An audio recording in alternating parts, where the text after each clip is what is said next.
స్వాతంత్ర దినోత్సవ శుభాకాంక్షలు, అలాగే మన అన్నపూర్ణాలయ వార్షికోత్సవ శుభాకాంక్షలు.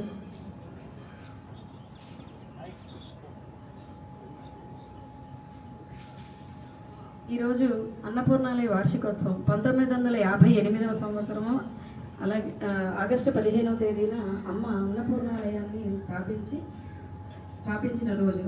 కాబట్టి ఆ రోజు అమ్మ చెప్పినటువంటి మాట ఏంటంటే 1947 ఆగస్టు 15 భారతదేశానికి స్వాతంత్రం వచ్చిన రోజైతే 1958 ఆగస్టు 15 ప్రపంచానికే స్వాతంత్రం వచ్చిన రోజు అని చెప్పింది.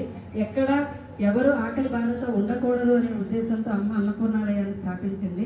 అలాగే ఈ అన్నపూర్ణాలయంలో అడ్రస్సు లేకుండా ఆకలి అర్హతగా అన్నము పెట్టమని కూడా అమ్మ సూచించింది. కాబట్టి అటువంటి అన్నపూర్ణాలయ వార్షికోత్సవం నాడు అమ్మ జెండాని ఎగురవేయవలసిందిగా మన దినకరన్నయ్యని కోరుతున్నాను.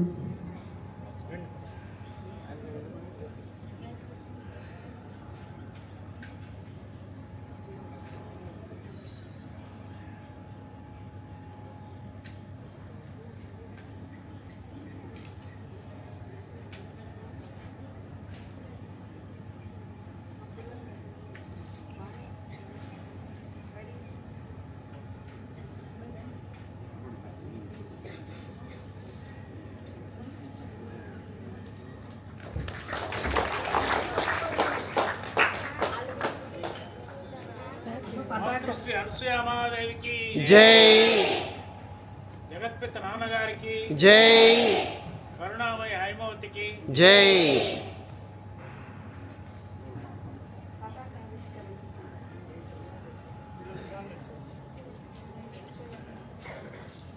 ఎగురవే ఎగురవే ఎగురవే ఎగురవే మన అమ్మ జెండా విను వీధి నిండా. వేయవే ఎగురవే ఎగురవే ఎగురవే మన అమ్మ జెండా విను వీధి నిండా. వేయరా వేయరా మన అమ్మ మెడలో జై జైల దండ, జై జైల దండ. మన అమ్మ పంచేటి వాత్సల్య భాగ్యాలు, మన అమ్మ కురిసేటి కారుణ్య వర్షాలు. మన అమ్మ పంచేటి వాత్సల్య భాగ్యాలు, మన అమ్మ కురిసేటి కారుణ్య వర్షాలు. మనిషికి మనిషికి అందరికి అందాలి, గుండెకు గుండెకు వంతెనలు వేయాలి. ఎగురవే ఎగురవే ఎగురవే ఎగురవే మన అమ్మ జెండా విను వీధి నిండా. మన అమ్మ నయనాల వెలిగేటి దీపాలు, మన అమ్మ హృదయాన మెసిలేటి దీవెనలు. మన అమ్మ నయనాల వెలిగేటి దీపాలు, మన అమ్మ హృదయాన మెసిలేటి దీవెనలు. నింగికి నేలకు నిచ్చెనలు వేయాలి, జగతికి జనతకు హారతులు పట్టాలి. ఎగురవే ఎగురవే ఎగురవే ఎగురవే మన అమ్మ జెండా విను వీధి నిండా. అనురాగ నిలయం మన అమ్మ బడిలోన, ప్రతి మనిషి శిశువులా పులకించిపోవాలి. అనురాగ నిలయం మన అమ్మ బడిలోన, ప్రతి మనిషి శిశువులా పులకించిపోవాలి. కారుణ్య కేతనం మన అమ్మ గుడిలోన, లోకాలు కాలాలు ప్రణమిల్లు తీరాలి. ఎగురవే ఎగురవే ఎగురవే ఎగురవే మన అమ్మ జెండా విను వీధి నిండా. వేయరా వేయరా మన అమ్మ మెడలో జై జైల దండ, జై జైల దండ.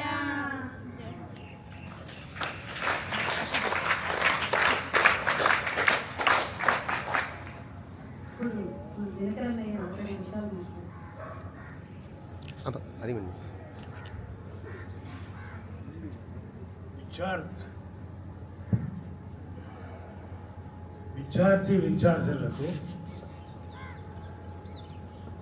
అధ్యాపకులకి అన్నపూర్ణాలయ వార్షికోత్సవ శుభాకాంక్షలు. ఇక్కడ ఈ కాన్సెప్ట్, ఈ వివరణ ఇంకొంచెం అర్థం చేసుకోవాలి. అమ్మ అన్నపూర్ణాలయం ప్రారంభోత్సవం చేస్తా, ఇది మీకు స్వతంత్రం వచ్చిన రోజు అని. స్వతంత్రానికి అన్నపూర్ణాలయానికి సంబంధం ఏమిటి? ఇది కొంచెం మనం ఆలోచించాలి. అన్నపూర్ణాలయం ఆకలి తీరుస్తుందంటే, ఆకలిగా ఉన్న మానవుడు దేనికైనా మొదలుతాడు, వాడి స్వతంత్రానికి. ఆకలి తీరితే స్వతంత్రుడు అవుతాడు. అది లోతైన అర్థం. ఇంకొక వాక్యం అన్నది కూడా మనం ఈ సమాజంలో కొంచెం విశ్లేషించి అర్థం చేసుకోవాలి. క్లుప్తంగా ఎక్కువ కాలం. ఈ కలిలో నాకు ఆకలి లేదు. అమ్మ తను తినకుండా అందరికీ ఆర్థిక ఇబ్బందులు, అప్పులు అన్నీ భరించి ఈ వ్యవస్థ నడిపించింది చాలా కాలం. అప్పుడు అమ్మ మీరు కూడా తినరా అని కొంతమంది అని ఆలోచించినప్పుడు, ఈ కలిలో నాకు ఆకలి లేదు. ఇక్కడ మనం కలి, ఆకలి రెండు ఇంకొంచెం లోతుగా అర్థం చేసుకోవాలి.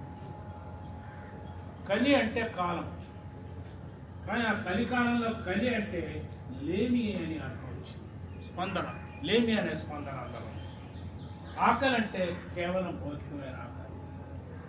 లేమి అంటే అవసరాలు తీరకపోవడం, పేదరికం ఉండటం, ఇబ్బందులు పడటం, ఇవన్నీ లేవు. వీటికి అన్నిటికీ కూడా అన్నపూర్ణాలయం ఔషధం అని అమ్మ లోతైన భావం, అది మనం గ్రహించాలి. సాధారణంగా మనం ఏమనుకుంటామంటే అన్నపూర్ణాలయం భోజనమే పెడుతుంది, భోజనమే ఇక్కడ నేను ఆకలి తీరుతుంది అని అనుకుంటాం. అది కాదు. జీవన గమనానికి తోడ్పడుతుంది, జీవితంలో కుంగిపోయిన వాడిని నిలబెడుతుంది, ఇబ్బందుల్లో వాడిని ఒక సన్మార్గంలో పెడుతుంది. ఇవన్నీ జరిగినాయి.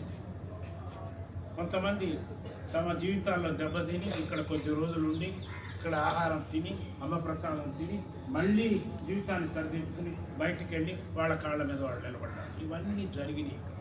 నేను పేర్లు చెప్పలేదు. కొంతమంది అయితే అలాంటి వాళ్ళు ఇక్కడ లక్షలు కోట్లకి వెళ్ళి ఇక్కడ లక్షలు ఇచ్చిన వాళ్ళు కూడా ఉన్నారు. అదే పరిస్థితిలో ఇక్కడికి వచ్చిన వాళ్ళు.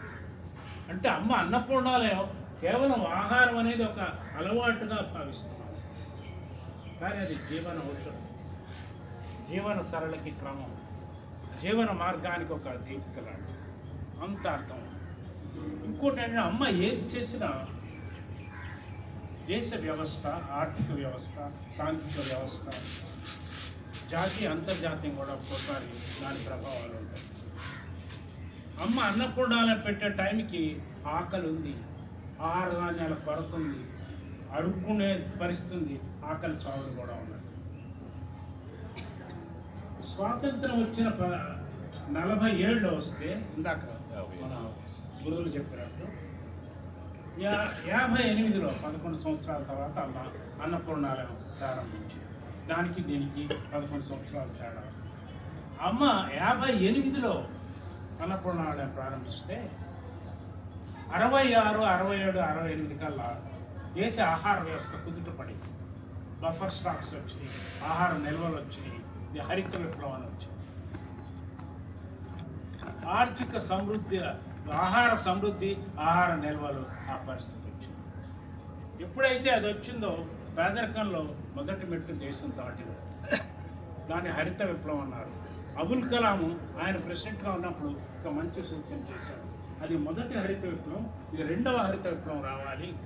అంటే అక్కడ క్వాంటిటీ కాదు, అంటే ఆహారం క్వాంటిటీ అంటే మెజర్ కాదు, నాకు కరెక్ట్ తెలుగు మాట రావట్లేదు, క్వాలిటీ, ఆర్గానిక్ ఫుడ్స్ అలాంటివి కూడా రావాలి. ఆ రెండో మార్పు కూడా రావాలని ఆయన సూచించాడు. దాన్ని పరిశీలించాలి, అది చూడాలి.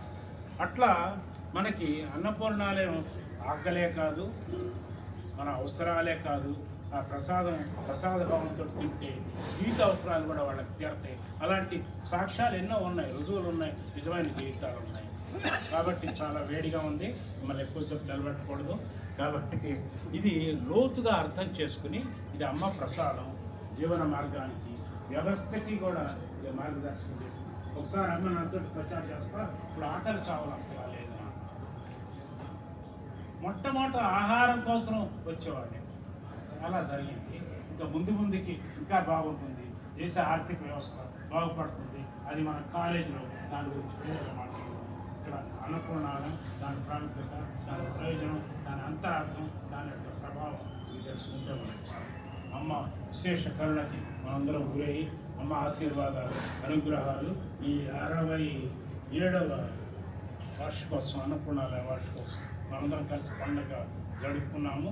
అమ్మ మనందరికీ తన అనుగ్రహం విశేషంగా వర్షించాలి. నాన్నగారు ఆయన మన కరుణించాలి. వాళ్ళ అనుగ్రహాలు మనం అందరం పొందాలని, మన జీవితాలు సౌభాగ్యంగా ఉండాలని మరొకసారి అమ్మని ప్రార్థిస్తా నేను మీ దగ్గర సెలవు తీసుకుంటున్నాను.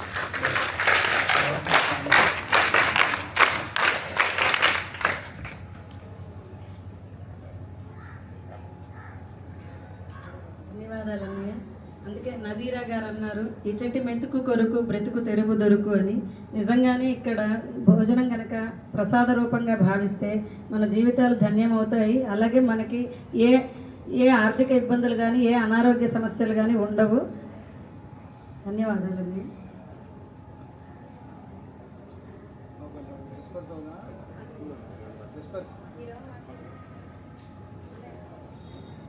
రెండు నిమిషాలు సాయిబాబా అన్నయ్య గారు మాట్లాడవలసింది.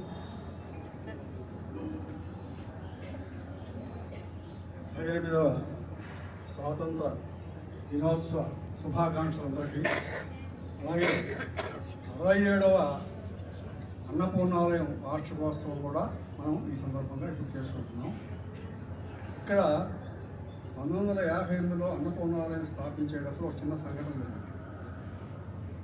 అంతకుముందు కొన్ని దశాబ్దాలుగా నాన్నగారు తన స్వయం కృషితో సంపాదించినటువంటి ఆస్తి నుంచి, ఆ పొలాల నుంచి వచ్చినటువంటి ఆదాయం నుంచి ఈ అన్నపూర్ణాలయంలో ఇక్కడికి వచ్చిన వాళ్ళందరికీ కూడా భోజన వసతులు కల్పించేవారు. 1958లో చీరాల నుంచి వచ్చినటువంటి కొంతమంది భక్తులు బిడ్డలు ఏమన్నారంటే, ఈ భారం ఇంకా మీ మీద మీరు వహించడం మంచిది కాదు, చాలామంది భక్తులు వస్తున్నారు, ఇది మీ కుటుంబం మీదే పడి ఇంత బాధ్యత మీరు వహించడం కాదు, మేమంతా కలిసి ఈ అన్నపూర్ణాలను నిర్వహిస్తాం, మాకు కొంచెం అవకాశం ఇవ్వండి అన్నారు. అన్నప్పుడు దీన్ని అమ్మ నాన్నగారు ఒప్పుకోలే ఫస్ట్. ఎందుకంటే మా ఇంటికి వచ్చిన వాళ్ళకి మేము భోజనం కల్పించడం అనేది, అతిథికి చేయటం అనేది మాకు మా విషయం అది. కానీ మీరు ఇది చేస్తూ ఉంటున్నారు అని చెప్పి కొంచెం మొట్టమొదట వ్యతిరేకించిన తర్వాత పరిస్థితులను బట్టి నాన్నగారిని ఒప్పించడం జరిగింది. అప్పటి వరకు ఎన్నో సంవత్సరాలు నాన్నగారు అన్నపూర్ణాలయాన్ని ఆయనే నిర్వహించారు. తర్వాత కమిటీ ఏర్పడిన తర్వాత ఈ అన్నపూర్ణాలయాన్ని నిర్మించి ఇక్కడ వచ్చినటువంటి బిడ్డలంతా కూడా దీన్ని ఇప్పుడు 67 సంవత్సరాలు దీని నిర్వహణ జరుగుతున్నది. ఇక్కడ మెతుకు కొరికితే వాళ్ళ ఆధ్యాత్మిక పురోగతి కూడా అమ్మ ఇక్కడ ఇవ్వడం జరుగుతుంది. ఇక్కడ భోజనం చేయడమే కాదు, భోజనం చేసిన వాళ్ళ యొక్క ఆధ్యాత్మిక పురోగతి కాకుండా మామూలుగా అన్ని విషయాల్లో కూడా ప్రగతి అమ్మ తన మెతుకు ద్వారా, తన అన్నం పెట్టడం ద్వారా అందరికీ ఇవ్వటం జరుగుతుంది. చాలామంది గురువులు, చాలామంది ఆధ్యాత్మిక వ్యక్తులు ఒక్కొక్కరు ఒక్కో రకంగా అనుగ్రహిస్తుంటారు. ఇక్కడ అన్నపూర్ణాలయంలో అన్నం తినడం ద్వారా అమ్మ అనుగ్రహం సంపాదిస్తోంది. అందుకనే అమ్మ ఫస్ట్ రాగానే చెయ్యి ఇట్లా పెడుతుంది భోజనం చేసిన. అదే అమ్మ ఫస్ట్ రావడంతో అమ్మ చెప్పేందంటే భోజనం చేసిన ముందు దర్శనం కాదు, ఫస్ట్ భోజనం చేసినాక అమ్మ దర్శనం. ఆ రకంగా ఈ అన్నపూర్ణాలయం స్థాపించిన తర్వాత కొన్ని వేల మంది, లక్షల మంది, కోట్ల మంది ఇక్కడ అమ్మ యొక్క ఆశీస్సులు పొందారు. ఎట్లా? అన్నం తినడం ద్వారా. మనం కూడా ఇక్కడ అన్నపూర్ణాలయంలో భోజనం చేస్తున్నాం కాబట్టి మన పురోగతి అన్ని రంగాల్లో ముందుకెళ్తుంది. మన కాలేజీ ఇప్పుడు B++ వచ్చింది, కొత్త కోర్సులు వస్తున్నాయి. ఇక ఎంతోమంది ఇక్కడ ఈ అన్నపూర్ణాలయాన్ని వినియోగించుకుంటారు. కొన్ని కోట్ల మంది మళ్ళీ ఇక్కడ వినియోగించుకుంటారు. ఇంకా ముందుకు వెళ్తుంది ఈ సమాజం. అభివృద్ధి చెందడానికి ఇక్కడ అన్నపూర్ణాలయం తినేటువంటి మెతుకే ఎంతో ఉపయోగపడుతుంది. కాబట్టి మీ అందరికీ చెప్పడం ఏంటంటే అన్నపూర్ణాలయం గురించి భోజనం చేస్తాం అనుకోవద్దు. ఇక్కడ మెతుకు కొరిగితే మీకు ఎంతో పురోగతి వస్తుంది. అది అమ్మ ఇచ్చినటువంటి వరం. ఏ హోమం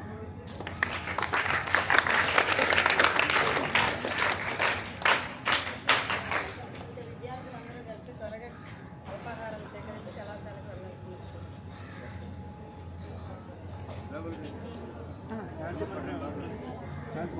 ఒక్క నిమిషం అమ్మలు శాంతి శాంతి మంత్రం